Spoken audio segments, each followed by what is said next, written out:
Hello అండి. సూరజ్ తనని reject చేయడం అసలు తట్టుకోలేని జ్యోత్స్న చాలా చాలా చాలా కోపపడుతుంది. అసలు తనని ఓర్చదు, ఊరుకోదు. చాలా దారుణంగా రియాక్ట్ అవుతుందని అనుకుంటే పూర్తిగా ఆపోజిట్లో అయితే రియాక్ట్ అయింది. ఎవ్వరి ప్రమేయం లేకుండా తనంతట తనే 2 పెద్ద నిర్ణయాలు అయితే తీసుకుంటుంది. అలాగే ఇంట్లో నుండి కూడా వెళ్ళిపోతుంది. అసలు ఏం జరిగిందో వీడియోలో చూద్దాం రండి. ఉదయాన్నే శివన్నారాయణ ఇంటికి దీపా కార్తీక్ వస్తే హాల్లో అందరూ మాట్లాడుకుంటూ ఉంటారు. ఏంటి తాత పరిస్థితి, జ్యోత్స్న ఏమంటుంది అని అంటే, తను రాత్రి నుంచి కిందికే రాలేదు, ఏంటో తెలీదు అని అంటుంది సుమిత్ర. ఇంతలో ఆఫీస్కి వెళ్ళడానికి టైం అవుతుంది, పిలవండమ్మా అని దీపా అంటే, అవసరం లేదు తనే వస్తుందని చెప్తుంది పారిజాతం. ఇక ఇంతలో జ్యోత్స్న మంచిగా ఒక పింక్ కలర్ శారీ కట్టుకొని అసలు ఎప్పుడులా కాకుండా చాలా డిఫరెంట్గా అయితే కనిపిస్తుంది. ఇక తను వస్తూ ఉంటే అందరూ కూడా అయితే శుభవార్త చెప్తుంది మనకని అనుకుంటూ ఉంటారు. కిందకి రాగానే ఏ నిర్ణయం తీసుకున్నావమ్మా అని శివనారాయణ అడిగితే, మీ మనవరాలు మీ కోరిక నెరవేరుస్తుంది మావయ్య గారు అని అంటుంది సుమిత్ర. అవును తాత, శుభవార్తే చెప్పబోతున్నాను. అదేంటంటే నాకు అసలు పెళ్లి వద్దు అని చెప్తుంది. షాక్ అయిపోతారు అందరూ. ఏంటి, సూరజ్ని చేసుకోవా అని అడిగితే, సూరజ్ని కాదు, అసలు పెళ్ళే వద్దు, నాకు నేను పెళ్ళే చేసుకోను, ఇలానే ఉండిపోతాను, నాకు ఇలానే లైఫ్ బాగుంది అని చెప్తుంది. అదేంటమ్మా అలా అంటున్నావు, జీవితాంతం ఇలా ఉండిపోవాలని ఇంత పెద్ద నిర్ణయం ఎవరిని సంప్రదించకుండా ఎలా తీసుకున్నావు అని అడుగుతారు అందరు. మన జీవితానికి సంబంధించిన నిర్ణయాలు మనమే తీసుకోవాలని నువ్వే చెప్పావు కదా తాత. ఈ డ్రెస్ వేసుకునే ఆప్షన్ నాకు ఎలా అయితే ఇచ్చారో అలాగే నా జీవితాన్ని నాకు నచ్చినట్టుగా ఉంచుకునే అవకాశం కూడా నాకు ఇవ్వండి. ఇందులో ఎవరి ప్రమేయం లేదు, కానీ నాకు ఏ పెళ్లి వద్దు, ఏమి వద్దు. సంస్థ అభివృద్ధి కోసం నాకు ఇచ్చిన జాబ్ నేను చేస్తాను, నా పని నేను చేసుకుంటూ నేను హ్యాపీగా ఉంటాను, పెళ్లి అనేది నా లైఫ్లో లేదు ఇంకా అని చెప్తుంది. అదేంటి అలా అంటున్నావు, పెళ్లి చేసుకుంటే ఆస్తి అని పారిజాతం చెప్పబోతుంటే, అన్ని ఆలోచించిందాన్ని అది ఆలోచించనా, అవి ఏవి నాకు అవసరం లేదు. పెళ్ళే వద్దంటుంటే ఆస్తి గురించి మాట్లాడతావేంటి నువ్వు, నాకేం అవసరం లేదు, ఆఫీస్కి టైం అవుతుంది వెళ్తున్నానని చెప్పి అక్కడి నుంచి అయితే వెళ్ళిపోతుంది.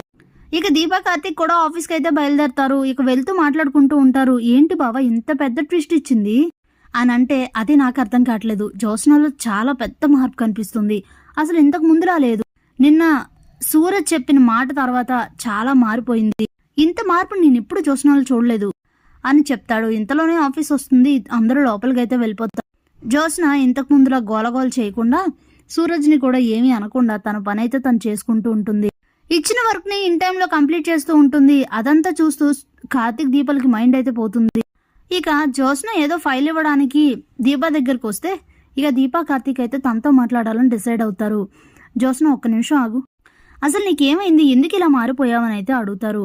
ఏమైంది బావా, చెడు చేస్తేనో తప్పు చేస్తేనో మీరు నన్ను క్వశ్చన్ చేయొచ్చు, కానీ నేనేం తప్పు చేయలేదే, మీ విషయంలో నేనేం తప్పు చేయలేదే అని అంటే, మా విషయంలో కాదు, కానీ నీ జీవితాన్ని నువ్వే తప్పుగా మార్చుకుంటున్నావు, ఎందుకు నీ జీవితాన్ని ఒంటరిగా మిగిల్చుకోవాలనుకుంటున్నావు అని అంటే, చూడు బావా అది అక్కడే అయిపోయిన నిర్ణయం, నా అంతటి నేనే, నాకు అక్కడే అలానే నచ్చి, నాకు సింగిల్ జీవితమే నచ్చింది కాబట్టి నేను అలానే ఉండాలనుకుంటున్నా, అసలు ఏంటి ప్రాబ్లం, నేను ఎలా ఉంటే నీకెందుకు బావా, నువ్వు దీపతో హ్యాపీగా ఉన్నావు సరిపోదా అని అంటే, ఏం మాట్లాడుతున్నావు జ్యోత్స్న, నేను దీపతో హ్యాపీగా ఉంటే సరిపోతుందా, నువ్వు నా మరదలవే కదా, పెళ్లి చేసుకుని నువ్వు హ్యాపీగా ఉండాలి కదా, పెళ్లి చేసుకోను, ఇలానే ఉంటాను, ఇలాగ ఒంటరిగా ఉంటానని ఇలా మాట్లాడుతున్నావేంటి అని అంటే, ఏంటి బావా సూరజ్ గారు చూసావా ఎలా రిజెక్ట్ చేశాడో, రేపు ఇంకెవడైనా సరే ఇలానే రిజెక్ట్ చేయడానికి గ్యారంటీ ఏంటి, ఎవరితో రిజెక్ట్ చేయించుకునే పరిస్థితి నాకెందుకు అని అంటే, రిజెక్ట్ చేశాడనే వద్దంటున్నావా అని అయితే అడుగుతాడు.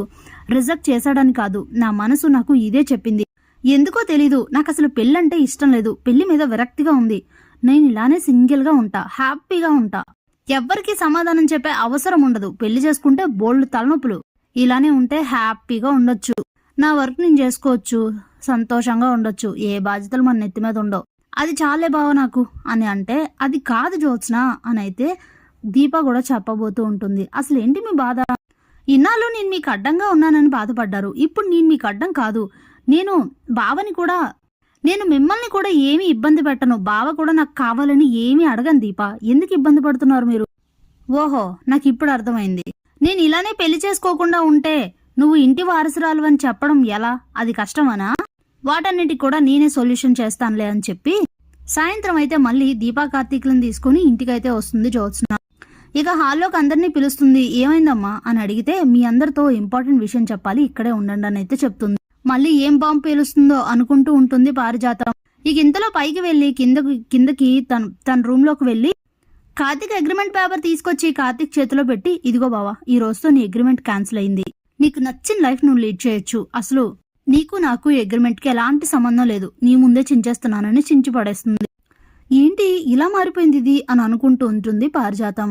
అగ్రిమెంట్ క్యాన్సిల్ అయినందుకు అందరూ హ్యాపీగానే ఫీల్ అవుతారు. ఇంతలోనే మీ హ్యాపీనెస్ ఎంతసేపు ఉంటుందో నాకు తెలీదు, కానీ అందరికి ఓ విషయం చెప్పాలని చెప్తుంది. ఏంటమ్మా అని అడిగితే, మీ అందరూ అనుకుంటున్నట్టు నేను నీ కూతుర్ని కాదు మమ్మీ అని చెప్తుంది. స్టన్ అయిపోతారు అందరూ. ఏంటి, నువ్వు నా కూతురువి కాదా, ఏం మాట్లాడుతున్నావు అని అడుగుతుంది సుమిత్ర. బావా నిజం చెప్పేసేలా ఉంది ఏంటి అని అంటూ ఉంటుంది దీప. ఏం జరిగినా మన మంచికే దీప, ఆగు అని అంటాడు కార్తీక్. జ్యోత్స్న ఏం మాట్లాడుతున్నావు, ఏంటా మాటలు అని అంటుంది పారిజాతం. అప్పుడే జ్యోత్స్నను చూస్తూ చెప్పొద్దని సైగ చేస్తుంది. సందర్భం వచ్చినప్పుడు చెప్పాలి గ్రాని, ఇన్ని రోజులు ఆపడమే చాలా పెద్ద తప్పు, తెలిసి కూడా తప్పు చేసా, ఇప్పుడు ఆ తప్పు దిద్దుకోవాలని చెప్పి అంటే అప్పుడే ఏంటా తప్పు, ఏమైంది, ఏంటో చెప్పమ్మా అని అడుగుతారు శివనారాయణ. చెప్తాను తాత, మీ అందరూ అనుకుంటున్నట్టు నీ సొంత మనవరాల్ని కాదు, నేను దాస్ కూతుర్ని. మీ అసలైన మనవరాలు దశరథ సుమిత్రల కూతురు దీప, నేను కాదని చెప్తుంది. అదేంటి అని అంటే జరిగిన స్టోరీ మొత్తం చెప్తుంది. అంటే పారిజాతం పిల్లల్ని మార్చడం, ఆస్తంతకి తనే వారసురాలు కావాలని ఇదంతా చేసిందని చెప్పి స్టోరీ అయితే చెప్తుంది. మైండ్ బ్లాక్ అయిపోతుంది అందరికి. ఇదేంటి జ్యోత్స్న ఇలాంటి ట్విస్ట్ ఇచ్చింది అనుకుంటూ ఉంటాడు దశరథ్. కానీ ఇప్పుడు ఎవరి మీద కోపలు పడకండి, జరగాల్సిందంతా జరిగిపోయింది కదా, ఇంకెందుకు, దయచేసి గ్రానీని ఏం అనకండి తాత, తను అనుకునేది ఎలాగో జరగలేదు, ఇంకెందుకు అవన్నీ, కోప్పడకండి. అమ్మా దీపనే నీ కూతురు అని చెప్పి పైకి వెళ్ళి లగేజ్ తీసుకొని వచ్చి నేను వెళ్ళిపోతున్నానని చెప్తుంది. నువ్వెక్కడికి వెళ్తావు జ్యోత్స్న, నిన్నెలా వెళ్ళనిస్తావు అనుకుంటున్నావు, నువ్వు నా కన్న కూతురు కాదని నాకు ఇప్పుడు తెలిసింది, ఇప్పటిదాకా నా ప్రాణంగా నిన్ను పెంచుకున్నాను, అలాంటప్పుడు నిన్నెలా వెళ్ళనిస్తాను బయటికి అని అయితే అంటుంది సుమిత్ర. అమ్మా నేను చేసిందే చాలా పెద్ద తప్పు, తెలిసిన తర్వాత కూడా ఇన్ని రోజులు దాయాడు, కానీ ఇంకా ఇక్కడే ఉండడం పద్ధతి కాదు. అలానే నేనేం దాస్ దగ్గరికి వెళ్ళట్లేదు, బయటికి వెళ్ళిపోతున్నాను, సింగిల్గా ఉంటాను.